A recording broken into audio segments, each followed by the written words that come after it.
حضرت عبد الرحمن بن عوف کا بیان ہے کہ میں صف میں کھڑا تھا اور میرے دائیں بائیں دو نوعمر لڑکے کھڑے تھے۔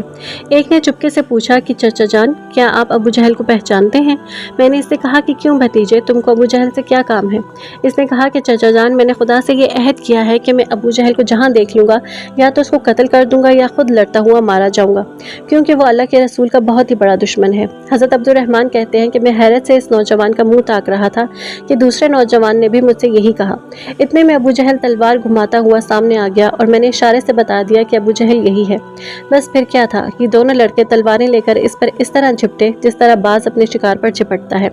دونوں نے اپنی تلواروں سے مار مار کر ابو جہل کو زمین پر ڈھیر کر دیا۔ یہ دونوں لڑکے حضرت معوذ اور حضرت معاذ تھے جو عفرا کے بیٹے تھے۔ ابو جہل کے بیٹے اکرمہ نے اپنے باپ کے قاتل حضرت معاذ پر حملہ کر دیا اور پیچھے سے ان کے بائیں شانہ پر تلوار ماری جس سے ان کا بازو کٹ گیا، لیکن تھوڑا سا چمڑا باقی رہ گیا اور ہاتھ لٹکنے لگا۔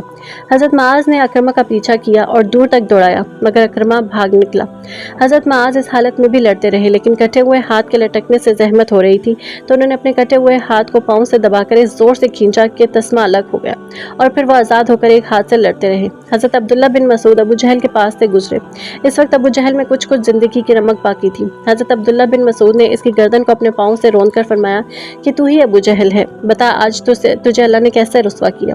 ابو جہل نے اس حالت میں بھی گھمنڈ کے ساتھ یہ کہا کہ تمہارے لیے یہ کوئی بڑا کارنامہ نہیں ہے، میرا قتل ہو جانا اس سے زیادہ نہیں ہے کہ ایک آدمی کو اس کی قوم نے قتل کر دیا۔ ہاں، مجھے اس کا افسوس ہے کہ کاش مجھے کسانوں کے سوا کوئی دوسرا شخص قتل کرتا۔ حضرت معوذ اور حضرت معاذ چونکہ یہ دونوں انصاری تھے اور انصار کھیتی باڑی کا کام کرتے تھے اور قبیلہ قریش کے لوگ کسانوں کو بڑی حقارت کی نظر سے دیکھا کرتے تھے، اس لیے ابو جہل نے کسانوں کے ہاتھ سے قتل ہونے کو اپنے لیے قابل افسوس بتایا۔ جنگ ختم ہو جانے کے بعد حضور اکرم صلی اللہ علیہ وسلم حضرت عبداللہ بن مسعود کو ساتھ لے کر جب ابو جہل کی لاش کے پاس سے گزرے تو لاش کی طرف اشارہ کر کے فرمایا کہ ابو جہل اس زمانے کا فرعون ہے۔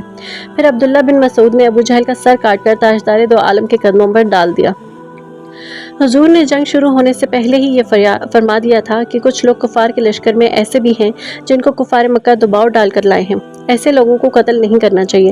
ان لوگوں کے نام بھی حضور نے بتا دیے تھے۔ انہی لوگوں میں سے ابو البختری بھی تھا جو اپنی خوشی سے مسلمانوں سے لڑنے کے لیے نہیں آیا تھا، بلکہ کفار قریش اس پر دباؤ ڈال کر زبردستی کر کے لائے تھے۔ عین جنگ کی حالت میں حضرت مجزر بن زیاد کی نظر ابو البختری پر پڑی جو اپنے ایک گہرے دوست جنادہ بن ملیحہ کے ساتھ گھوڑے پر سوار تھا۔ حضرت مجزر نے فرمایا کہ اے ابو البختری، چونکہ حضور نے ہم لوگوں کو تیرے قتل سے منع فرمایا ہے اس لیے میں تجھ کو چھوڑ دیتا ہوں۔ ابو البختری نے کہا کہ میرے ساتھی جنادہ کے بارے میں تم کیا کہتے ہو؟ تو حضرت مجزر نے صاف صاف کہہ دیا کہ اس کو ہم زندہ نہیں چھوڑ سکتے۔ یہ سن کر ابو البختری طیش میں آ گیا اور کہا کہ میں عرب کی عورتوں کا یہ طعنہ سننا پسند نہیں کر سکتا کہ ابو البختری نے اپنی جان بچانے کے لیے اپنے ساتھی کو تنہا چھوڑ دیا۔ امیہ بن خلف بہت ہی بڑا دشمن رسول تھا۔ جنگ بدر میں جب کفر و اسلام کے دونوں لشکر گتھم گتھا ہو گئے تو امیہ اپنے پرانے تعلقات کی بنا پر حضرت عبد الرحمن بن عوف سے چمٹ گیا کہ میری جان بچائیے۔ حضرت عبد الرحمن بن عوف کو رحم آ گیا اور آپ نے چاہا کہ امیہ بچ کر نکل جائے، مگر حضرت بلال نے امیہ کو دیکھ لیا۔ حضرت بلال جب امیہ کے غلام تھے تو امیہ نے ان کو بہت زیادہ ستایا تھا، اس لیے جوش انتقام میں حضرت بلال نے انصار کو پکارا۔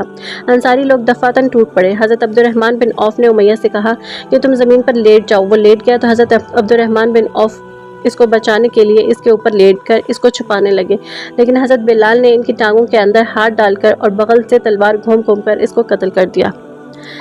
جنگ بدر میں اللہ تعالیٰ نے مسلمانوں کی مدد کے لیے آسمان سے فرشتوں کا لشکر اتار دیا تھا۔ پہلے 1000 فرشتے آئے، پھر 3000 ہو گئے، اس کے بعد 5000 ہو گئے۔ جب خوب گھمسان کرن پڑا تو فرشتے کسی کو نظر نہیں آتے تھے، مگر ان کے حرب و ضرب کے اثرات صاف نظر آتے تھے۔ بعض کافروں کی ناک اور منہ پر کوڑوں کی مار کا نشان پایا جاتا تھا، کہیں بغیر تلوار مارے سر کٹ کر گرتا نظر آتا تھا۔ یہ آسمان سے آنے والے فرشتوں کی فوج کے کارنامے تھے۔ عتبہ، شیبہ، ابو جہل وغیرہ کفار قریش کے سرداروں کی ہلاکت سے کفار مکہ کی کمر ٹوٹ گئی اور ان کے پاؤں اکھڑ گئے اور وہ ہتھیار ڈال کر بھاگ کھڑے ہوئے اور مسلمانوں نے ان لوگوں کو گرفتار کرنا شروع کر دیا۔ اس جنگ میں کفار کے 70 آدمی قتل اور 70 آدمی گرفتار ہوئے، باقی اپنا سامان چھوڑ کر فرار ہو گئے۔